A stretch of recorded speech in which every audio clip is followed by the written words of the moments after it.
What's up, YouTube? Welcome to another 2K20 video. Recently, in all my streams and my video comments, you guys have been asking me non-stop, Giuseppe, what badges are you using now?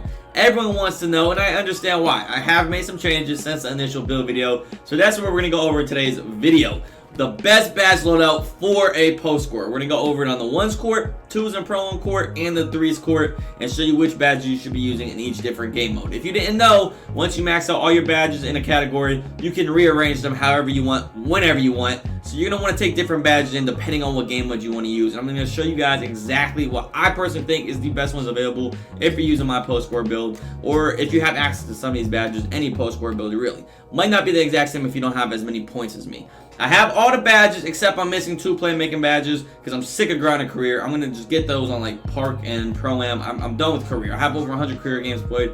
Cannot keep playing that. So I have all the different badges so I can show you guys some different stuff, and I've been able to test most of these badges. Obviously, I haven't tested all the playmaking badges yet, unfortunately, but I have a general idea of what they do from asking other people that have tested them out. So we're going to start off with the finishing badges, though. We're going to start off with the 1v1 court. So this is all the stuff for the 1v1 court. I would suggest using Back Down Punisher on Hall of Fame, Drop Stepper on Hall of Fame, your Pro Touch on Gold, Consistent Finisher on Hall of Fame, and Contact Finisher on Gold. Now, I know previously I did not really know the main difference between Pro Touch and Consistent Finisher, but now I have all the details for you. Consistent Finisher is going to pop up on any layup that's not a green. And what that's going to do for you is going to reduce the penalty that you're taking for mistiming that layup. So it reduces it some. And Pro Touch, what it's going to do is on your slightly earlies and your slightly lates, is going to increase the bonus it gives you for timing it well. So Consistent Finisher and Pro Touch pair together perfectly, so every single layup you shoot is going to have the highest efficiency possible. So I absolutely recommend having them both, and I would put Consistent Finisher on the higher one because it pops up on every single layup you take unless it's green. But if it's green, you don't need the help. So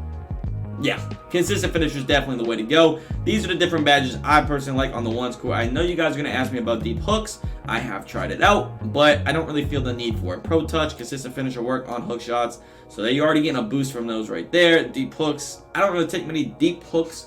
Most of my hook shots are coming from 4 feet or closer to the basket, so I didn't really feel a need for it. It's useful. Hooks are great this year, so if you want to shoot a lot of hook shots, it's not a bad one. If you want to throw some sky hooks, feel free to give that thing a try. And then the other one I know a lot of you guys are going to ask about is this Relentless Finisher badge. I never hear enough about this damn badge. This thing's not going to help you make shots. What it's going to help you do is reduce how much stamina you lose from making contact with a player. Which, yes, I guess in turn might help you make some layups because you're not going to lose stamina when you body up with that player.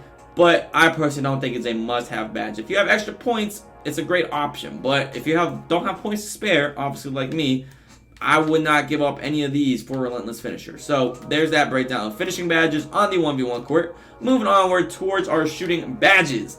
Deadeye, Hall of Fame. Deep Fade, Hall of Fame. Hot Zone Hunter, Hall of Fame.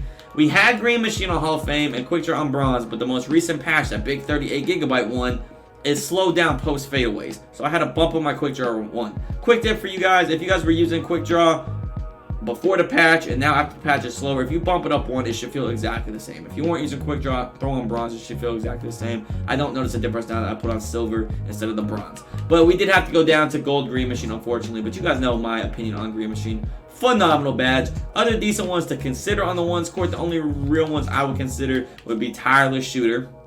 Maybe Volume Shooter. I probably wouldn't mess with that one. Hot Start pairs very well with Green Machine, but I don't think for any of those badges I would give up any of the stuff we have right here, so I don't really think those are exactly viable. But if you don't feel like you need Deadeye, maybe you're only taking open fades, you could throw that on one of these other badges if you want to. I know some people are very intrigued by Flexible Release.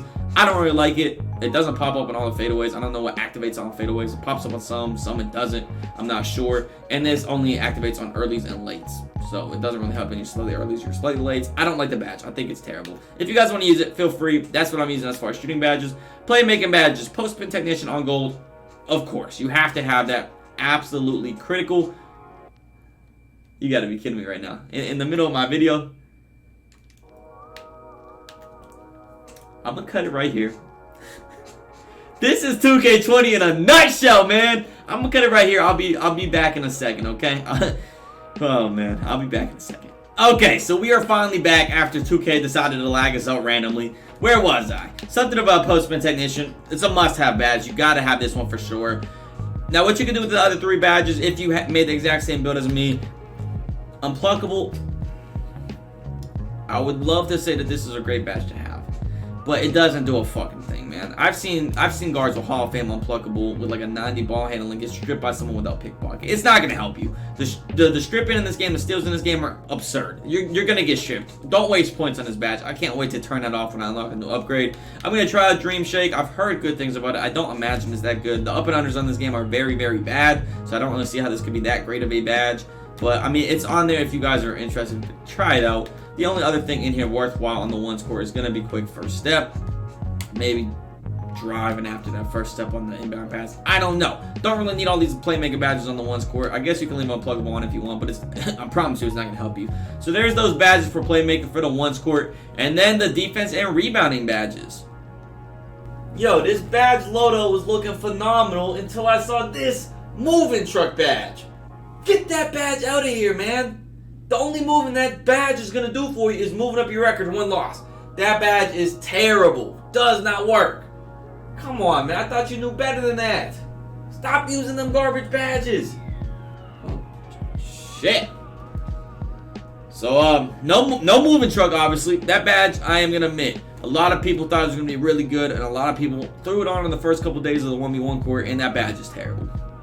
At least, definitely on gold. On Hall of Fame, I think it kind of helps. Like, going up against some paint protectors, I see it helping a little bit, but that badge, don't waste your points on it, especially if you have my build. If you have plenty of Hall of Fame badges to spare in defense, go ahead, go for it. What you really want to look at is this gold clamps, gold intimidator, and gold post move lockdown. Now, you might be saying, why are you going with clamps? On the 1v1 court, as soon as you bump into them, they pick up their dribble 9 times out of 10. So having clamps so they can't get past you, so you just bump them and they pick up their dribble, absolutely crucial. You're going to get all kinds of stops in the 1v1 court. It's really annoying, kind of sucks, it's stupid, but hey, you're going to get stops. So go ahead and equip that bad Larry. Of course, you want Intimidator to get those high contests, and post move lockdown gold is going to help you prevent those drop steps and those post spins. So that's going to be it for the 1v1 court. Moving forward, we're going to look at our different badge loadouts for the 2s court. So the finishing badges for the 2s court are actually really going to stay the same. It's all going to be pretty consistent with the 1s court. The 3s court and prom, I'm going to tell you guys right now as well, is going to stay the exact same as this. The only other options you might want to consider, maybe if you're playing 2s or something, you can maybe lower your consistent finisher down 1, maybe your pro touch down 1, or your contact finisher down 1, and look at getting something maybe like pick and roller if you really want to. I personally don't find it to be a need. I think sitting just like this is honestly perfect. You can't really get much better than this with these 18 badges, in my personal opinion. The shooting badges, however, definitely changed for the 2s court. Now, the 2s court and Pro-Am, what I use in 2s and Pro-Am is the same thing. So I want to still be able to post up, but I also want to be able to spot up and shoot some threes, hit some medium ranges at a higher level as well. So the main change here is I'm lowering my Deadeye a little bit and lowering my Hot Zone Hunter 1 to get gold range extender. Now, if you guys aren't familiar with range extender, what this is going to do is going to let you shoot medium ranges better, as well as the 3-point shot better, as well as extend your maximum range. Now, I'm not trying to extend my maximum range so I can stand out farther. I just want to make it a higher percentage shot standing right at the 3-point line. I have no intentions of standing far away, but if I can stand right at the 3-point line and get that bonus from range extender, that's what we're going for there. So that's what I want to be able to do. I personally find range extender to be more efficient than catch and shoot. If you guys want to throw on catch and shoot, feel free. But I personally, in my experience testing out the badges, have felt like range extender is a little more efficient. It gives me a more of a boost than catch and shoot really does. Not to mention range extender activates whether I'm receiving a pass or not. So that's always nice. Maybe sometimes we're in a pick and roll situation, he hits me, and then I'm hitting him with a fake pass. But it's too late for that catch and shoot bonus now. But I'm wide open.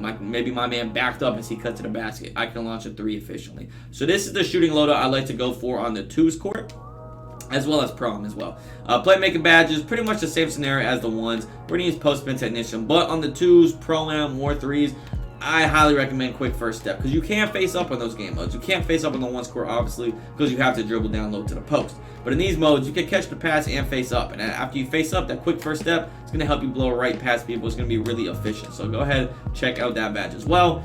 And then our defensive rebounding for 2s court, and this is going to be the same for Pro-Am as well, is going to be brick wall, intimidator, and a rebound chaser.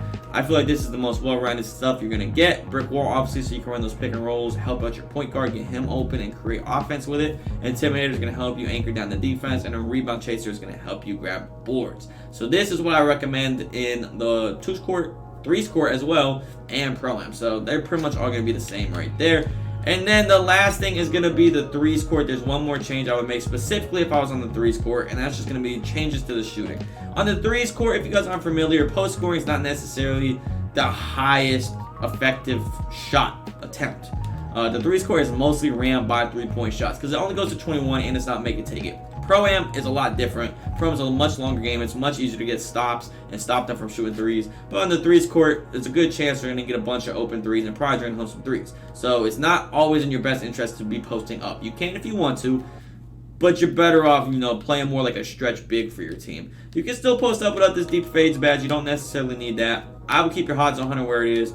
I personally turn off Green Machine when I'm playing threes. I don't feel like I really need it. And I go for more something like this. I get my catch and shoot going. I usually throw Range Extender Hall of Fame. Leave Dead Eye right about here. And then with these extra 2 points, you have a couple of different things you can do. Pick and Popper is usually one of the main things I like to do. Flexible Release if you really want to. But again, I don't like that badge really. Steady Shooter's not a bad one either. But really, those are the kind of the different things that you can look at doing. You can even throw Catch and Shoot on Hall of Fame, throw your Dead Eye on Gold. That's a great option. But what I typically end up doing is Hall of Fame Catch and Shoot.